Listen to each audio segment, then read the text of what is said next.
How to log out Phantom Wallet account. Hey everyone, welcome back to our channel. In this video we're going to learn how we can log out of the Phantom Wallet account or the app, so make sure to watch the video till the end. If you want to log out of the Phantom Wallet app, it's very simple to do.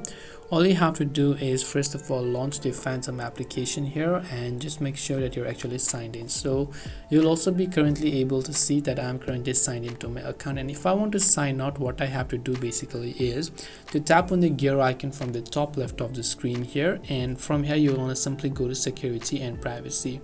Now instead of logout button here, it is actually shown as reset app, so you want to make sure to simply select the reset app option here.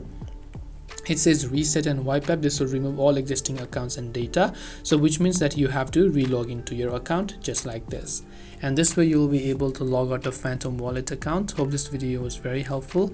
If you have got any more questions, feel free to also leave them down below. Thank you for watching till the very end of this tutorial, and see you soon in our next video.